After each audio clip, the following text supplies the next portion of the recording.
안녕하세요. 오늘 저희가 좀 깊게 이야기 나눠볼 자료는요. 버지니아 울프의 소설 델러웨이 부인인데요.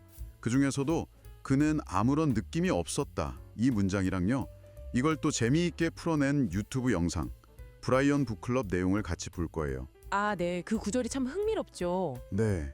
그러니까 감정을 못 느끼는데 오히려 거기서 안정감을 찾는다는 거. 이게 좀 역설적인 상황이잖아요. 이걸 통해서 혹시 당신께서도 어려움 속에서 어떤 의미를 찾고 계시다면 뭔가 실마리를 얻으실 수 있지 않을까 뭐 그런 생각으로 준비해 봤습니다. 네, 맞아요. 감정이 딱 차단된 것 같은데 오히려 주변의 사실들, 그 객관적인 것들이 어떻게 우리를 이렇게 붙잡아 줄 수 있는가. 이게 특히 뭐 매일 반복되는 회사 생활이라던가 아니면 좀 피하고 싶은 관계 같은 거 있잖아요. 네네. 그런 상황에서 어떤 의미가 있을지. 복잡한 감정 말고 그냥 딱 떨어지는 현실. 거기에 기댈 때 오는 그런 안정감? 이런 걸 좀 깊이 파볼 만한 주제 같아요.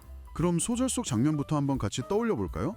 테이블 위에 막 깃털, 스팽글, 뭐 비단, 리본 이런 게 흩어져 있고 가위 소리도 들리고 처녀들은 웃고 있고 한창 모자를 만들고 있잖아요. 그렇죠.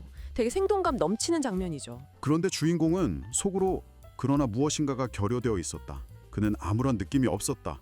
이렇게 말한단 말이죠. 이 주변의 활기참이랑 자기 내면의 텅 빈 느낌, 이게 확 대비되는 거죠. 바로 그 지점입니다. 근데 그 공허함 속에서 또 재미있는 반전이 있잖아요. 소설을 보면 그래도 가위들이 딸깍거리고 처녀들이 웃어대고 모자가 만들어지고 있다는 사실이 그걸 지켜주었다.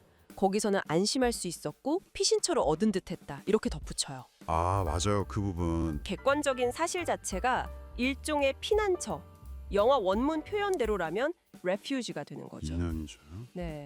어쩌면 그 압도적인 감정의 파도보다는 내가 어떻게든 이해하고 통제할 수 있는 외부 현실에 집중하면서 얻는 그런 안정감일 수도 있고요. 그 유튜브 영상에서는 이 문학적인 통찰을 되게 현실적인 경험으로 끌고 오더라고요.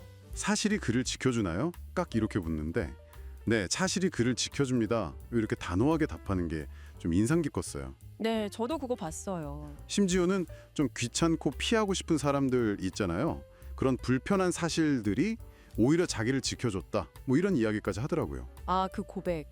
회사에서 나의 존재의 이유는 걔네가 나를 찾기 때문이라는 말이 참 생각을 많이 하게 만들죠. 네, 맞아요. 누군가에게 내가 필요하다는 그 사실 자체, 그게 뭐 귀찮음을 주든 좀 불편함을 주든 간에요.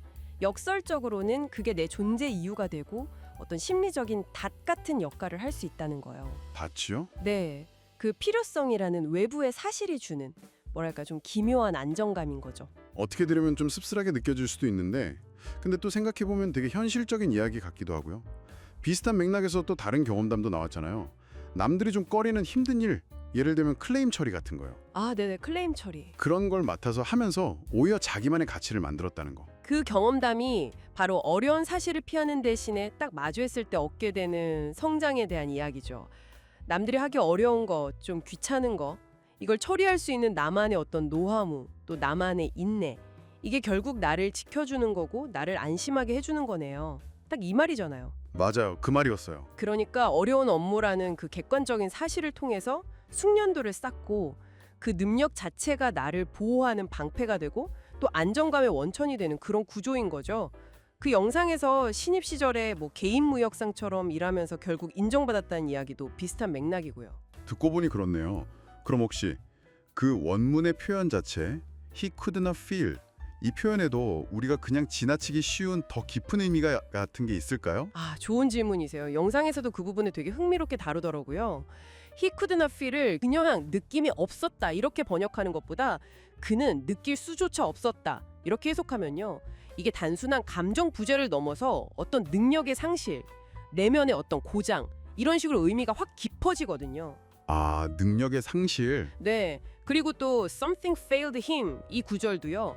그냥 무언가 결여되어 있었다 이게 아니라 무언가가 그를 망가뜨렸다 이렇게 해석하면 주인공이 왜 그렇게 외부 사실에 의존하게 되는지가 훨씬 더 절박하게 와닿죠. 그렇군요.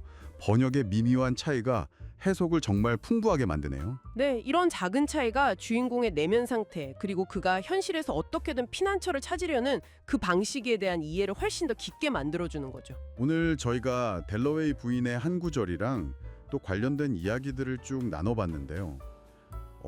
감정적으로는 텅 빈 것 같아도 이 객관적인 사실, 그리고 내가 다른 사람에게 필요한 존재라는 어떤 가치, 이런 것들이 우리에게 안정감을 줄 수 있다는 참 역설적인 메시지를 발견한 것 같습니다. 네, 그렇죠. 어쩌면 우리가 피하고 싶은 그런 불편함 자체가 사실은 우리를 단단하게 지탱해주는 기둥일 수도 있다는 생각도 들고요. 맞습니다. 어쩌면 좀 고통스럽거나 귀찮게 느껴지는 그런 현실 속 역할들을 받아들이고 그 안에서 나름의 전문성 같은 걸 키워나가는 과정이 있잖아요. 그 과정 자체가 예상치 못하게 내면의 평화나 또 외부의 인정을 가져다주는 길일지도 모른다는 거죠. 네, 그래서 마지막으로 당신께 이런 질문을 한번 던져보고 싶네요. 당신의 삶에서 어쩌면 좀 불편하거나 힘들다고 느끼지만 가만히 들여다보면 사실은 당신을 꽤 굳건하게 지탱해주고 있는 그런 사실은 혹시 없을까요? 그 의미를 한 번쯤 되짚어보시는 시간을 가져보시는 건 어떨까? 그런 생각을 해봅니다.